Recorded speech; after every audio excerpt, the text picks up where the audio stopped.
வாழ்க்கையில் சில நேரங்கள் இருக்கும். எல்லாம் சரியாக போய்க் கொண்டிருக்கும். சந்தோஷம் இருக்கும், முன்னேற்றம் இருக்கும், கான்ஃபிடன்ஸ் இருக்கும். ஆனா திடீரென்று ஏதோ மாறிவிடும். புதிய வேலை கிடைத்த அடுத்த வாரமே பிரச்சனை. புதிய வீடு வாங்கிய மாதமே செலவு. சந்தோஷமாக இருந்த உறவுகளில் திடீர் சண்டைகள்.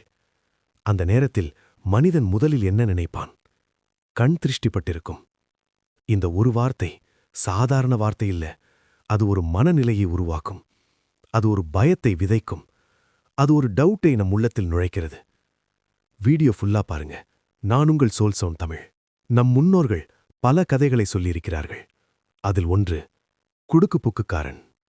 மாலையில் இருள் இறங்கும் நேரத்தில் ஒரு மனிதன் கையில் சிறிய குடுக்கு வைத்துக்கொண்டு குடுக் குடுக் என்று அடித்து வீட்டின் முன் நின்று பார்ப்பான். அவனை பார்த்து மக்கள் சொல்லுவார்கள், அவன் சாதாரணவனில்லை, எந்த வீட்டில் திருஷ்டி இருக்கிறது என்று அவனுக்கு தெரியும். இந்த கதை குழந்தைகளுக்கு பயத்தை உருவாக்கியது.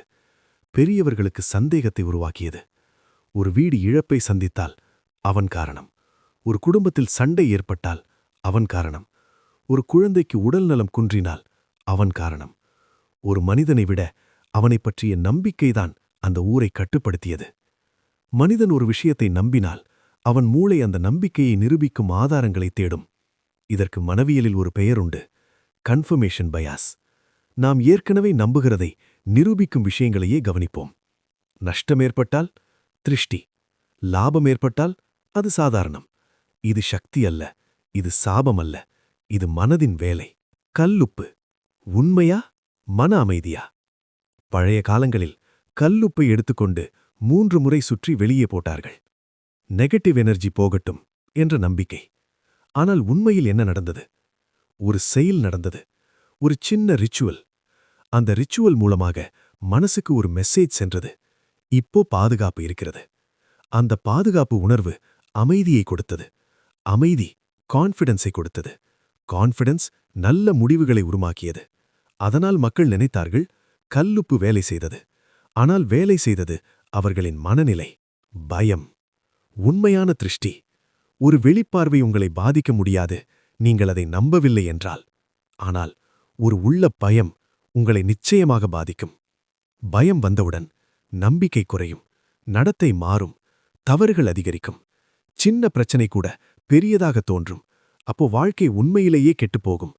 பிறகு நாம் சொல்லுவோம், பாருங்க, திருஷ்டிதான் காரணம். திருஷ்டியை எப்படி தடுப்பது? முதலில் புரிந்து கொள்ள வேண்டும், பயம்தான் மிகப்பெரிய எதிரி. உங்கள் மனதை அமைதியாக வைத்துக் கொள்ளுங்கள். ரிச்சுவல் செய்யலாம், ஆனால் அதை மந்திரம் என்று நினைக்க வேண்டாம். எல்லா சந்தோஷங்களையும் உலகத்திற்கு அறிவிக்க வேண்டாம். கிராட்டிடியூட் பிராக்டிஸ் செய்யுங்கள். உங்கள் செல்ஃப் கான்ஃபிடன்ஸை வளர்த்துக் கொள்ளுங்கள். நீங்கள் உங்களை நம்பினால் உங்கள் மீது யாருடைய பார்வையும் சக்தி செலுத்தாது. ஆழமான உண்மை.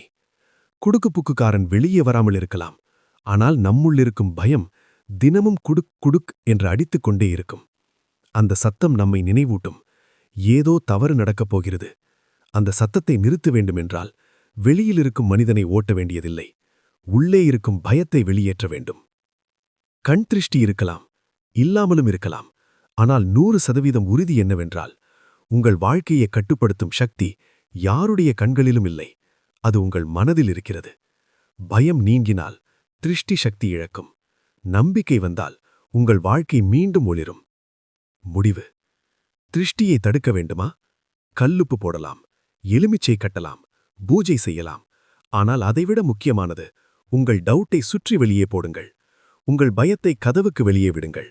உங்கள் மனதை பலப்படுத்துங்கள். அப்பொழுது யாருடைய பார்வையும் உங்களை பாதிக்க முடியாது. இந்த வீடியோ உங்களுக்கு ஒரு கிளாரிட்டி கொடுத்திருந்தா கமெண்ட்ல சொல்லுங்க. பாய்.